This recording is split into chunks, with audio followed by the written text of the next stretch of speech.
How do you design a curriculum that will be the sweet spot for people that are also still working a regular job? By definition, a bootcamp implies that it's fast, it's short, and it's high pressure.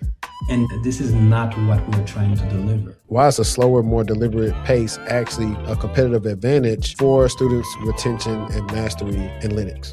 Commitment I had is to help people with no tech background. When you show up and you start talking to a person in a technical language they've never been exposed to, if you go too fast, Henry, you've lost them in the first term. How does your program help people with no experience get placed in front of hiring managers and actually interview? Biggest thing we leverage is the apprenticeship we build as part of our program with a separate company where you can put that on your resume, up to 1 year of experience between everything you've done. What is the range of that you've seen with those starting salaries? It starts anywhere between 75.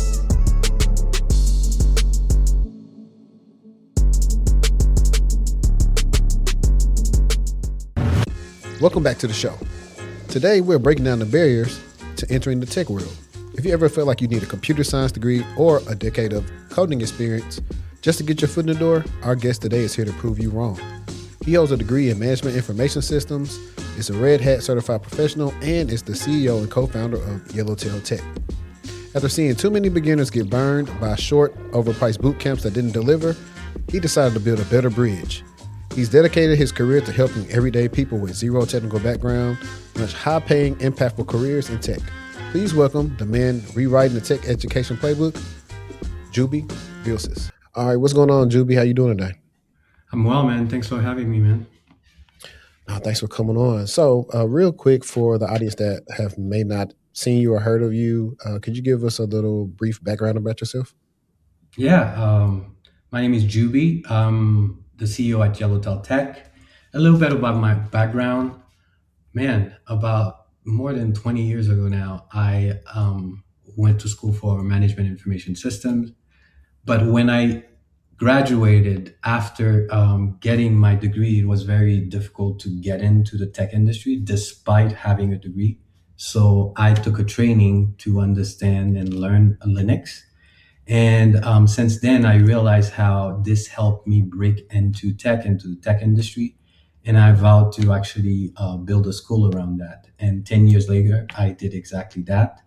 So that's what happened. So now I've been running Yellowtail Tech for 10 years. And we can talk about, the whole origin story later. But that's what I've been doing for the past 10 years full time. So we help people transition into tech, specifically people who with no tech background. This is our niche. We've been relentlessly improving our programs, and that's what we do. Nice. Now, so funny enough, my bachelor's is actually computer information systems. So I believe that should be the same, give or take different names. But I do agree with you in the fact that it's very broad and the fact that it will actually take more so the student to have to figure out what they need to do versus the school actually helping them out on what type of path that they need to get a job. So I know that you said you took the training so you can get into Linux, but before that, I guess, because I know like a lot of people watching this, they'll probably connect with this, especially like they're just, having degrees, a couple of certs, and they're just applying. Do you remember, and I know it's been 10 years, or longer. 20 years. More than 20 years, but and it's a long time ago. Was it a lot of roles you were applying to where like you didn't hear anything back or what? Okay, so by the way, this was the short version of the story. So after I graduated, I spent about 6 months trying to get jobs. And then a friend of mine says, listen, I know this guy who trains people on Unix. It wasn't even Linux back then, on Solaris. You had to have specific hardware to run this operating system. He's like, this guy is training people on Unix in his basement and the suburbs. I lived in Maryland. And he said, you should check it out because I have this friend who got this training and he got a job. I'm like, well, I'm struggling here. I'll do, I'll try whatever I have to try. And I took that training. Back then, it was 3 months. And to answer your question with that context, there wasn't that much competition. It was faster to get a job. Um, and then you didn't need, actually, there was no Red Hat certification yet, but you didn't need certification. You had to show up, just tell them what you know, be convincing, and get a job. So from back then to now, not only the operating system changed, we move into the era from Unix to Linux, where the operating system could run on any hardware. So a lot has changed, and then Linux started being very relevant with a company called Red Hat that creates a version of Linux that's the most commercial. They created a whole suite of certification around that. So all these happen when people started being more attuned to what Linux could bring to their environment. So to answer your question again, back then it was much easier. The trainings could be much shorter. You didn't need to be specialized as you need to be now. So yeah, things have completely changed, Henry, in the marketplace. And this is why also our program has not only expanded, but it has changed a lot. And we can talk about that later, go deeper into that. But yeah, the landscape has completely changed from 20 years ago. Got it. So I'm seeing that your wife also made the transition into tech, and I guess how was that? Was you just seeing, hey, I like what you do. Let me go try and do that, or No, how did that come about? no, she has a background in social science. She worked in I can say the um, social workspace. She has a background in that. She worked for 10 years in that space. And when she moved to the US, she decided, because she's from Dominican Republic, and she decided, I want to try something else. And she wanted to go into nutrition. I'm like, hey, I don't know anything about nutrition. And I looked at the salary potential to go into this space. I'm like, there are two problems. The salary potential is very low, and I would not be able, or no one you or I know could be, will be able to guide, support, mentor you in that space. But if you go to the tech space, I and all my colleagues that I've built a network in this space, we can help you. And well, I have to also admit, she was always interested in anything computer related. She liked the idea, and between my friends and I, we sat down and put together a curriculum. Tried to help her with buying books, buy her a computer, install Linux on it, and Linux Academy. That's the year Linux Academy came out. So we got her a Linux Academy subscription. Now they are uh, multi-$100 million company, but and then she actually took it seriously. She passed the RCSA within, I think, 4 months on flashcards. We were training her on flashcards. We were meeting up with her, my friends and I. Um, and when she got the first cert, I sat her down. I'm like, "Dude, are you ready for the second challenge?" She's like, "Yes." She got the Red Hat System Engineer certification, and then after that, she hit the marketplace and got a job.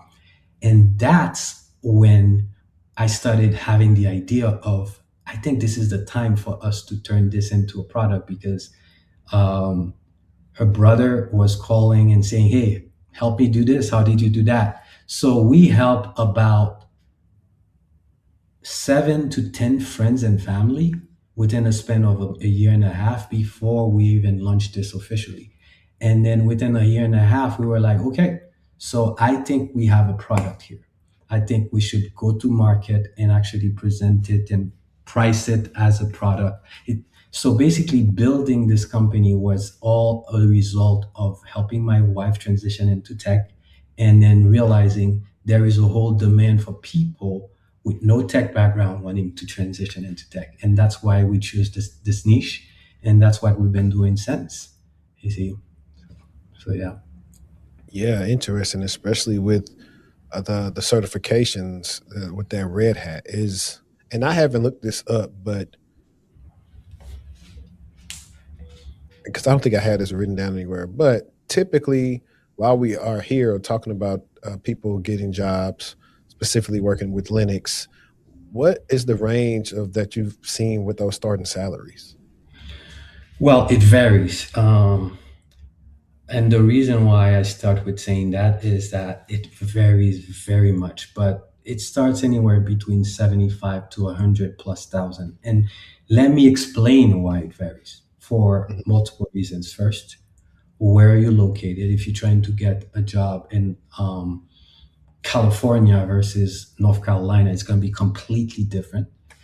Second, there are what they call adaptive interviewing, meaning sometimes you go for a very low level, entry level, I should say, Linux system administrator. But if you are performing well in the interview and they keep ratcheting up the level and you still showing up in the interview, they might tell you, I've seen this so many times, including with my wife. She went for an entry level, and they're like, "Oh, we also have a intermediate position open. I think we should slot you for this instead." So sometimes you go for a job that is paying 75K, and then you show up so ready, they slot you for another position they had open. That's the second reason. The third reason is, um, do you have any tech background? Meaning, are you transitioned from help desk, or are you transitioned from zero tech background? These are things that influence. But I want to say, to be safe, because I don't want people to just come in because they're gonna make 100K. The way I usually say it is, your first job is gonna be around 75 to 85,000, and your second job is gonna be over 100K.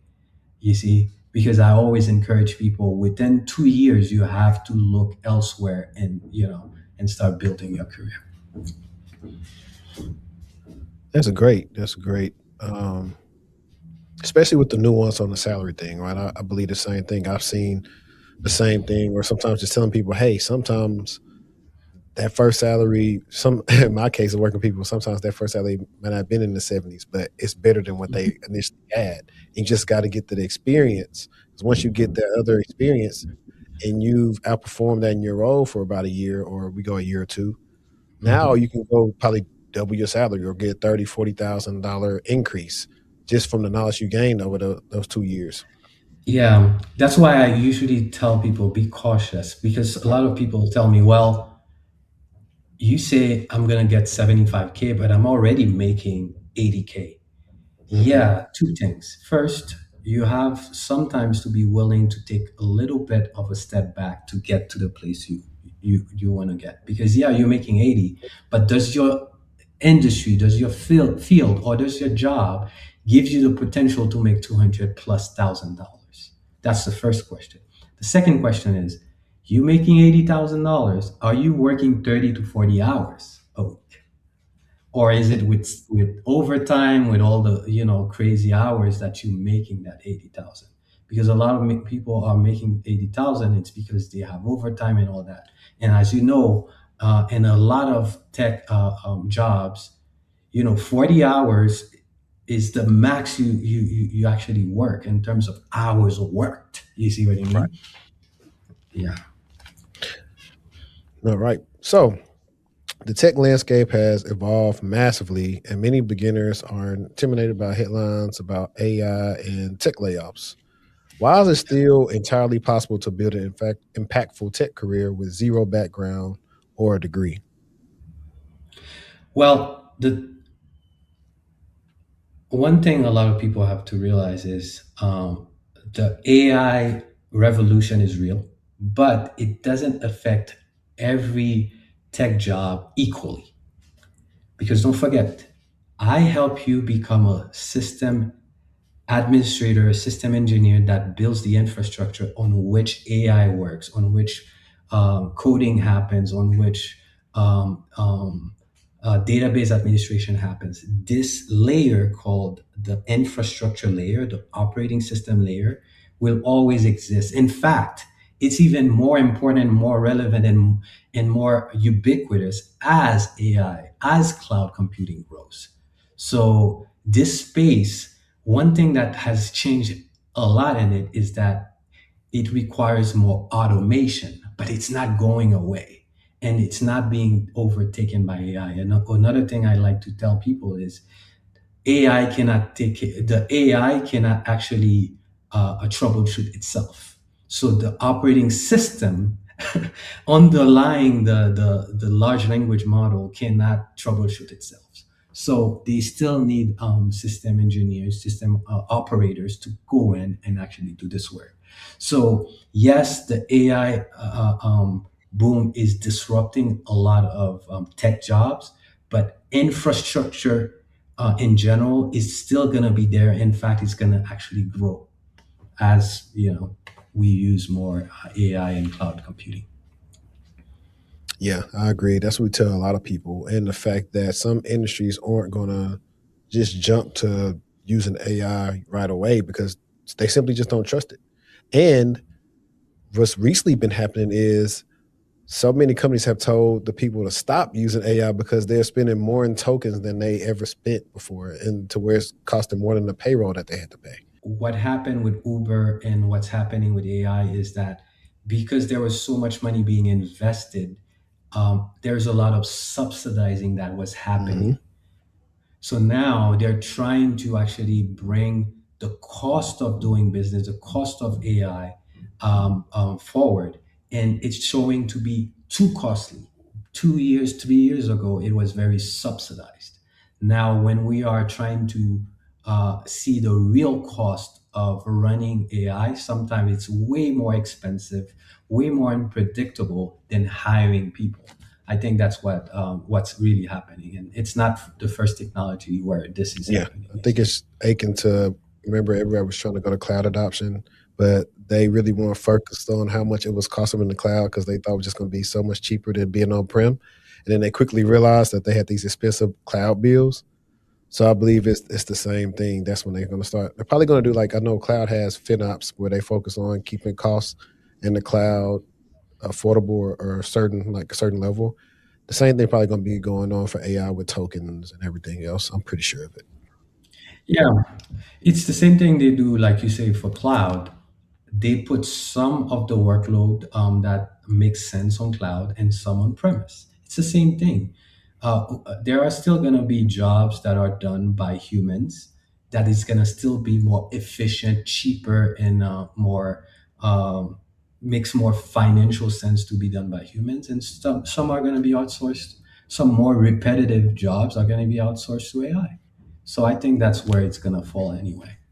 But no one is just gonna fire people just because AI is coming. There seems to be a problem right now in with ed tech programs, whether it's a boot camp or it's a program, whether the boot camp is actual even boot camp in itself, or they just marked up people getting so many different certifications where they may not even really get anything from the boot camp. So the question was, how do you design a curriculum that will be the sweet spot for people that are also still working a regular job? Yeah, actually, this is a place we find ourselves always. There is no space for us because even on the platforms I'm being reviewed, I have to present what we offer at Yellowtail as a bootcamp, but we don't see ourselves as a bootcamp because by definition, a boot camp implies that it's fast, it's short, and it's high pressure.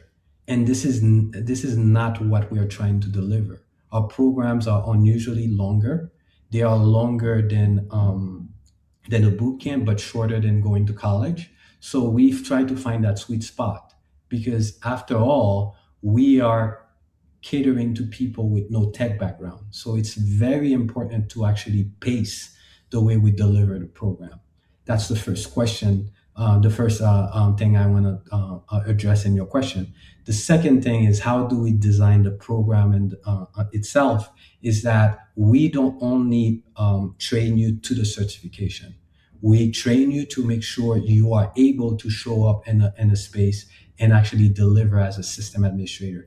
After that, that's why a program, you do 4 months of training to become a sysadmin, and then you do 2 months of cert prep to become a Red Hat certified system administrator. The reason why both are important, it's because the first one helps you do the job. The second one helps you get the credential to actually cut through the noise. And this is why we don't only stop here and there because we know there's the catch 22 in the industry. You need a job to get the experience, but where do you get the experience to get the job? So we added an apprenticeship with the program where you're going to be working with real servers from a company to do the hands-on necessary to be able to show up and say, I've done that. You see, now we have a partnership with a company. Now, you are not working on production environment, but you are working with production level environment, and we are working with commercial tools. So it's very important that we not only train you on what it is you need to do, but create that environment where you're getting that hands-on. You can show up, you can use that credential on your resume and say, I've done this, I've solved that, I was able to troubleshoot this.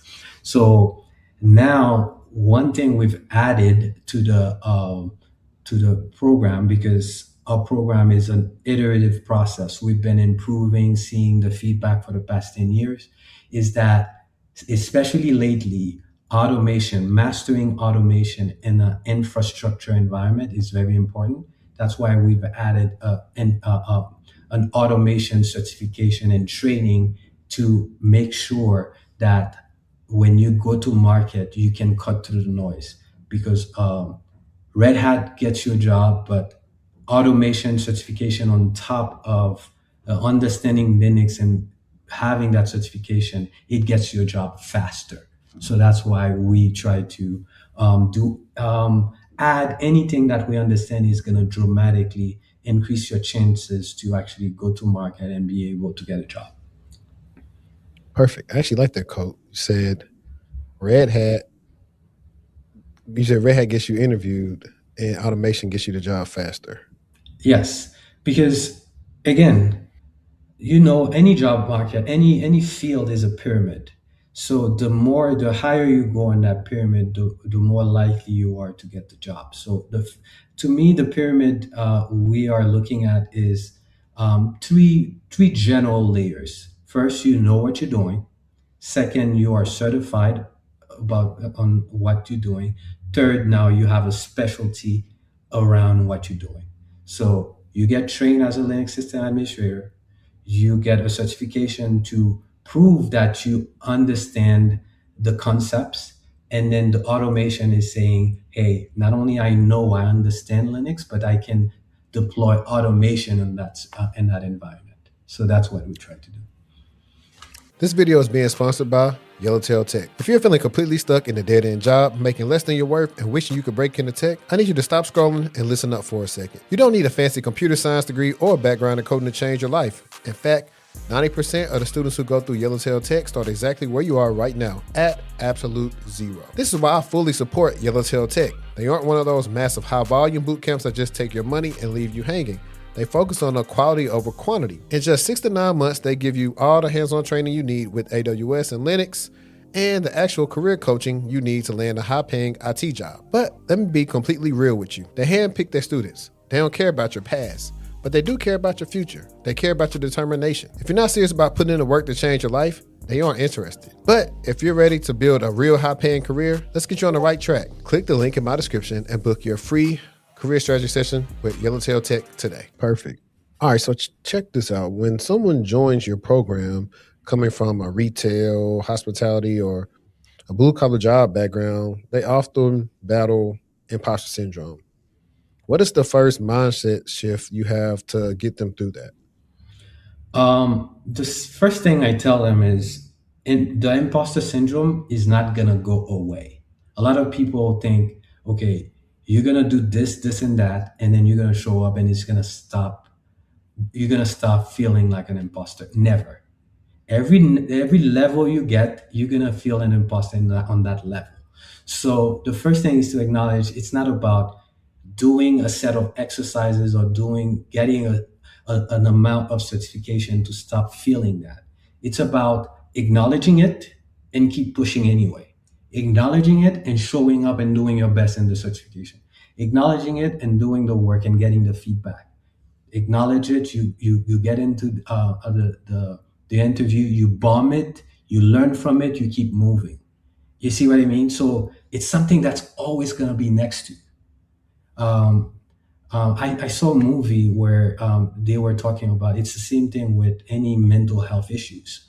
At one point, you just manage it, you understand what's going on, but it's not about just getting rid of it. It's being able to master yourself, get to a point where you can still operate despite the fact that you have an issue or despite the fact that you feel that imposter syndrome. Yeah, I agree. I think I made a video a while back about, like you said, imposter syndrome not leaving, no matter where you are in your career. And I Yeah. think that was a good thing to show the people who are just starting out because they just, all this unsurmountable pressure on them thinking they don't belong. I'm like, man, I'm in a new role now and I have imposter syndrome a little bit. And it just is what it is. The imposter syndrome, I think, also is a good thing in the sense that it forces you to make sure that you're competing and that you're getting better versus thinking you have it all figured out. And also just think it that way. Your boss's boss also feel imposter syndrome. They're Hmm. just better at navigating, not hiding, because I don't think hiding is the best word. They are just better at navigating through their career despite it. You see what I mean? That's all it is. Hmm. All right. So here's some cool stuff. I know we talked about this earlier, but as the CEO, you are uniquely responsible for student outcomes and job placement, not just graduation numbers. What metrics or guardrails have you put in place to ensure that Yellowtail Tech is actually delivering on employment? Yeah. And also, I think it goes back to my origin story. One of the things I wanted to address when I was building this program, this business, this company, is that I realized after I graduated, there wasn't much job support. I felt lost and I didn't feel supported. I didn't feel that there was resources available for me, even by my university. I went to University of Maryland, by the way. So this is one thing I made sure I built into whatever we're offering is relentless career support. In fact, to me, this is more important than the training itself, because this is where uh, because everything I train you, you can find it on YouTube. You can, if you are very crafty and you are resourceful, the material is out there. Now, it's not as, put together, but it exists. But where most people need the help is the feedback, is the encouragement, is the support, is having a team of people rooting for you. And this is what we build into our program. So not only I'm in the business of training, I'm in the business of making sure you turn training into a job. This is why I call it Linux for jobs, by the way. It's not by accident, Henry. It's because I wanted the outcome to be the goal. I wanted to make sure we stay in touch with what it is we came here to do is to get a job out of this exercise.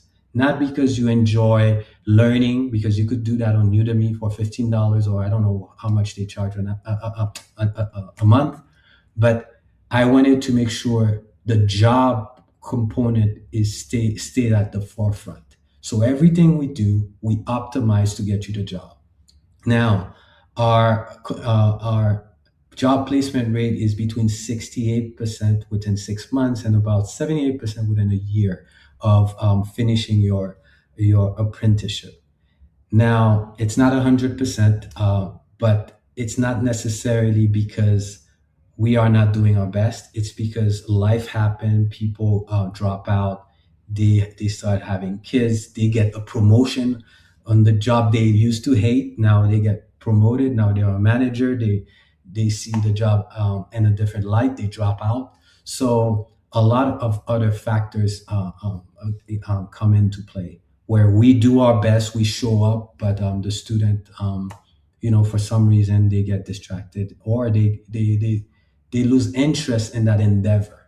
You see, um, yeah. So that's really how we go about it. We do our best, we stay focused, and we make sure everybody understand this is our goal. The job is the goal. No, that's great. I mean, it's better than 50%. And like you said, it can't be 100, right? I mean, in theory, everybody would like to have 100% succession rate, but I just think that's not realistic. Not And I like what only you were talking. not only it's not realistic, but people are in different stage of their lives. Mhm. Sometimes it's because they get pregnant, and all of a sudden this is more important to them. You see what I mean?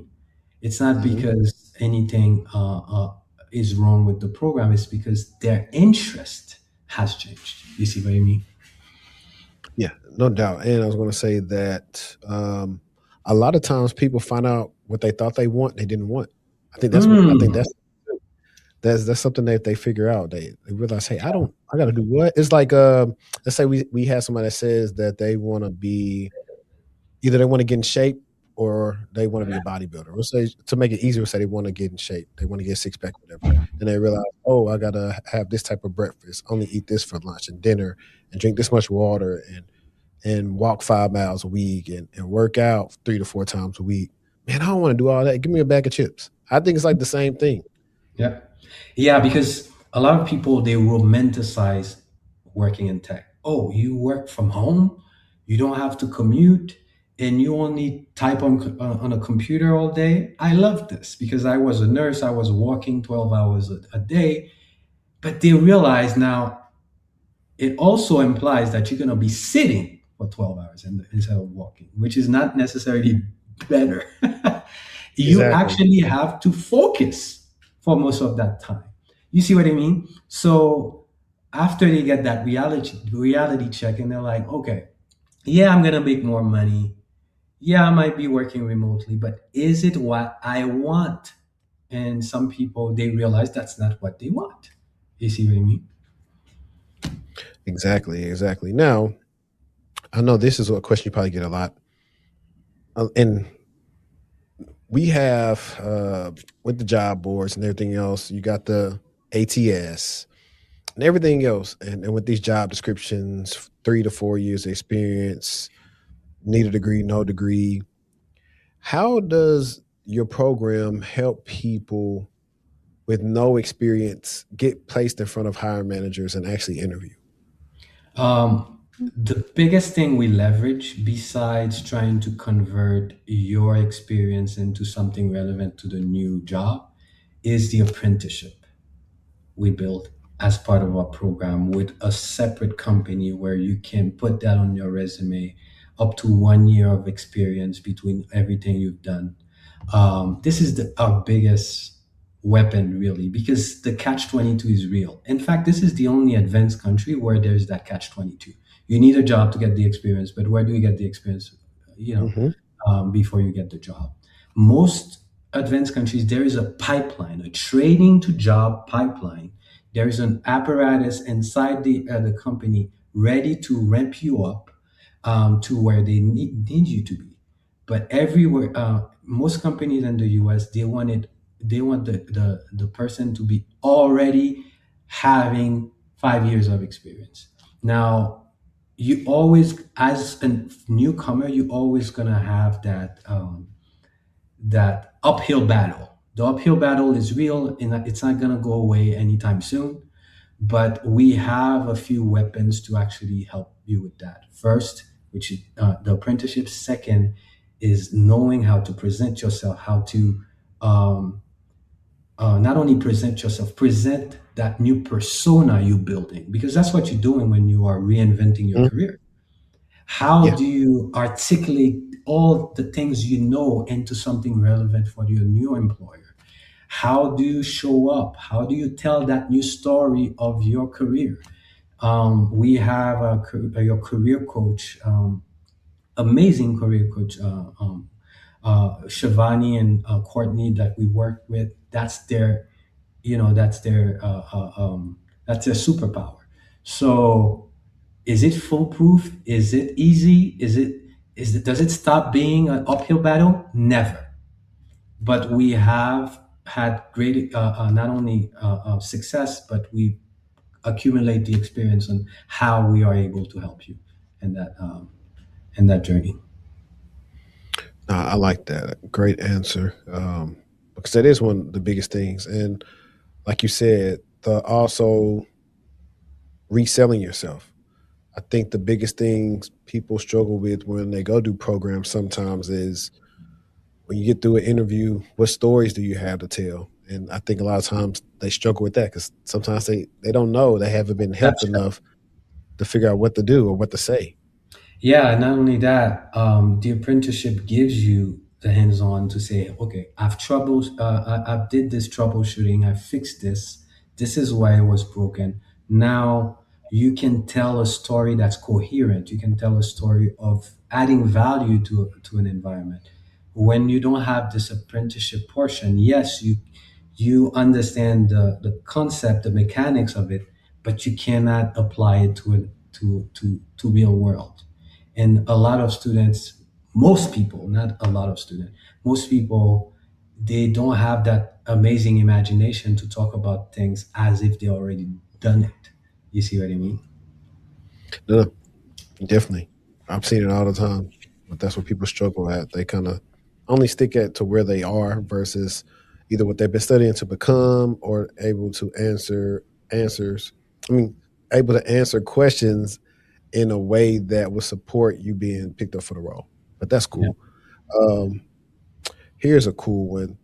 So your program pretty much sets the learning pace slower than the average program. Why is it slower and more deliberate than well actually why is a slower, more deliberate pace actually a competitive advantage for students' retention and mastery in Linux?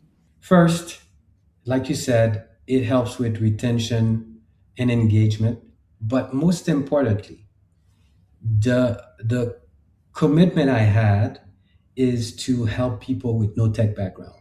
When you show up and you start talking to a person in a language, in a technical language they've never been exposed to, if you go too fast, Henry, you've lost them in the first turn. That's Mhm. why it's important to start very slow. Now we pick up the pace, but we start very slow, very intentionally, because we made a commitment. More than 95% of people we train are people who've never sat on a computer to do more than send emails. So we come in acknowledging this. And if you go too fast, because I have competitors, their whole business model is to teach you Linux in 2 weeks. To me, but their target market is also different. It's someone who was a coder, it's someone who's already in the tech space who just wants to learn Linux. You see what I mean? To add to their portfolio. Me, my target market is different. My target market has never learned anything about tech in general. So it is essential to go slower, because if not, you're gonna have a situation where things are gonna fly over your head, and that's not the point. You see what I mean? So it is intentional because of the group of people, the demography we decided to serve. That's essentially the answer. Okay. So when people think of getting into tech, they almost think of either learning how to be a software developer, they want to get into cybersecurity. But in your instance, why did you choose to anchor Yellowtail's tech foundational program in Linux system administration and AWS? For for for a few reasons. First, this is what I knew, and I wanted to stay in my space and become a subject matter expert. And I think we've succeeded, because if you Google Yellowtail Tech, it's one of the few, if not the only, program that's essentially targeting people with no tech background. That's the first reason. The second reason is because I understood that very early. Linux is at the foundation of so much. Your phone runs on Linux. Your Tesla runs on Linux. Your TV runs on Linux. Your large language model that you use, I don't know if you use Claude or ChatGPT, runs on Linux. Your cloud run on Linux. So I understood that it was a very foundational type of training and skill to have. Understanding that makes you more relevant. Even people are going to cybersecurity. Most cybersecurity expert, they are first expert in the operating system. Because let me ask you a question, Henry. How are you gonna support and secure an environment if you don't understand the operating system that powers that environment? You see what I mean? So even as a cybersecurity expert, to understand how to secure an environment, you have to understand the environment at its core. So a lot of people think cybersecurity is just taking security plus. It's way more than that. My wife is a security a professional, but with a cloud and Linux background. That Mhm. makes her worth more to the marketplace. Because if not, you're gonna be more in the incident report writing, incident writing policy, which is more and more being done by AI, by the way. So, in order to go into cybersecurity and be very relevant, you need to have deep foundational knowledge in operating system, which is what we're offering to people. Yeah, no, I definitely would agree on that because it definitely helps out, especially investigations, right? Especially if you know Linux and you know cloud, those are huge right now because some companies still have not converted everything over to the cloud, and so they need you. And if you even if you're on the cloud, because the cloud is just an abstraction of an operating system. Once Mhm. you abstract that operating system, you still need to interact with that abstracted operating system. So you still need to understand Linux. You see what I mean? So because it's in the cloud doesn't take away the importance of understanding how the architecture of the operating system is. You see? Perfect. Now, earlier I was mentioning how sometimes people sometimes don't know what they want to do until they actually see what it is. For the non-technical listeners out there, how would you explain what a Linux system admin does on a day-to-day basis? And you've kind of already explained the second part of this question. Why are they so vital to modern corporate infrastructure? The first thing I want to make sure that's clear, and Henry, I'm sure you know that the job of a Linux system administrator is very different according to what company and what industry you fall into. Hmm. So if you fall into the USPTO as your first job versus a bank versus a startup, your job is wildly different. If you fall into a small team versus a big team, I have guys who fall into such big teams. For example, the USPTO, they have so much infrastructure to manage. They are monitoring logs all day. You see what I mean? And they love it because they're not challenged. And someone falls into a small team where they are doing everything. They are building servers. They are monitoring servers. They are hardening infrastructure. They are doing reports. They are doing, like you said, investigation of what happened to a server if something happened. So it varies, but the general way I want to describe it is once you go into an environment, let's say a bank, the bank has a few layers. And that's real, that's true for every company.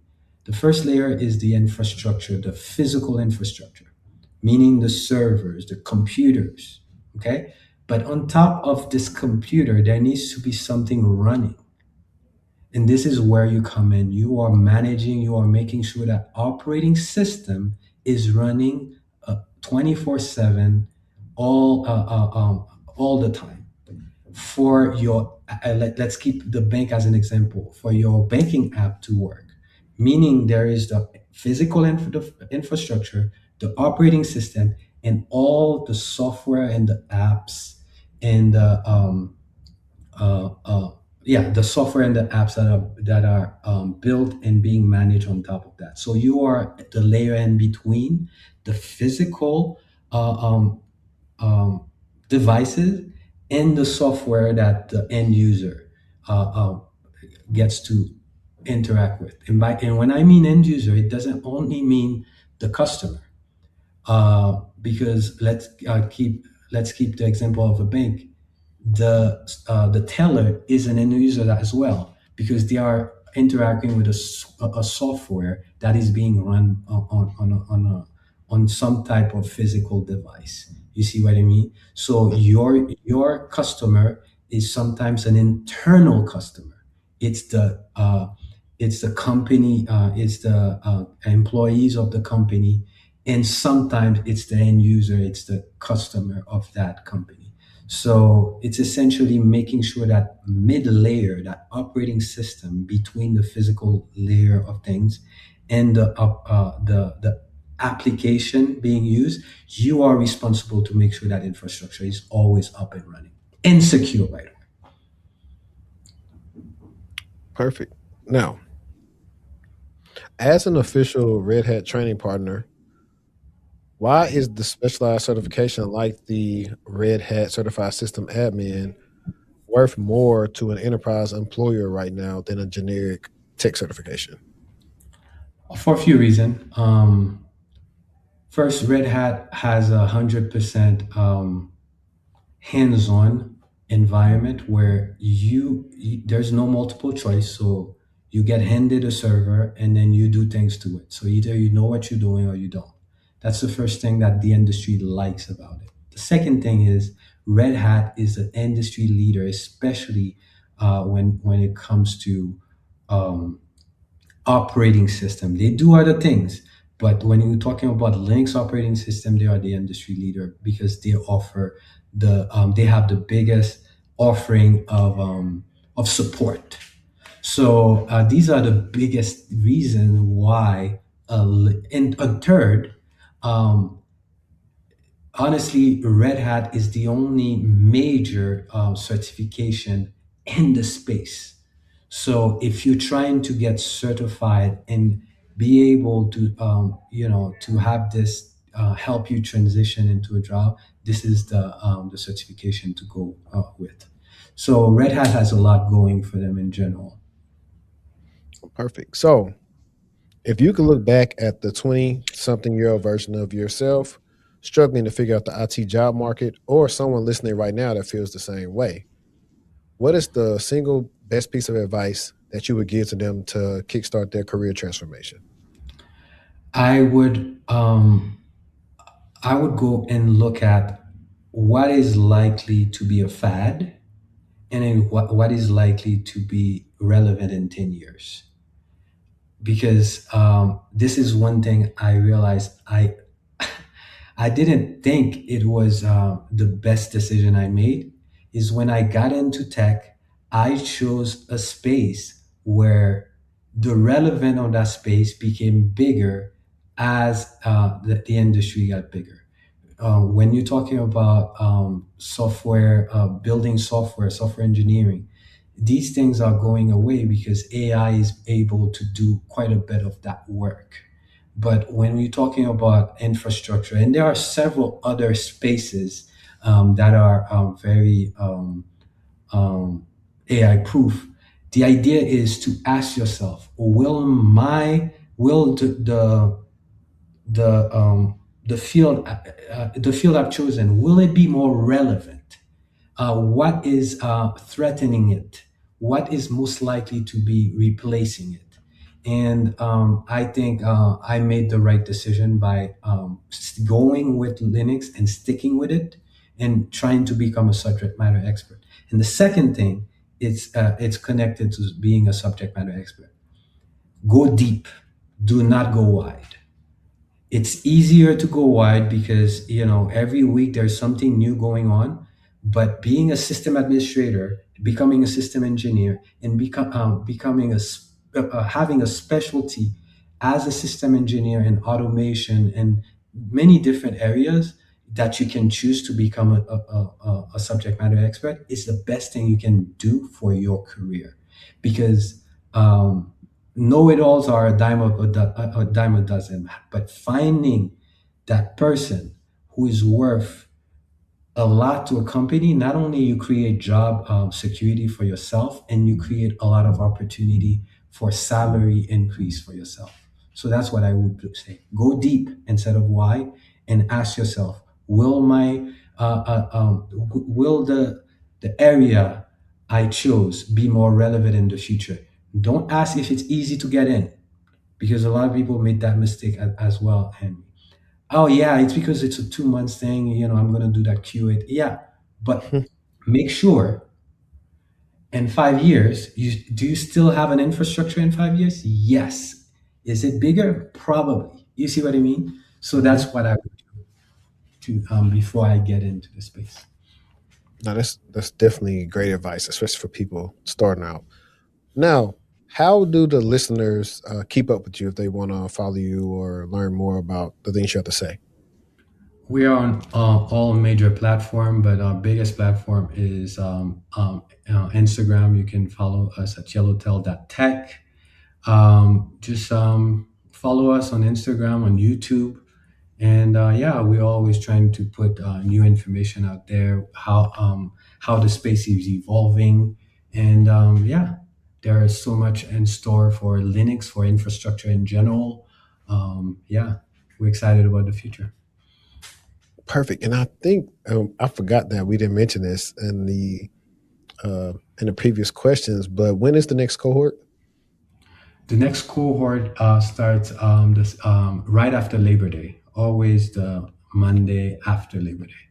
I think it's the 14th Okay, of September. perfect, perfect. All right, guys. Well, I appreciate you guys for tuning in. And until next time, let's stay textual and we out. Peace.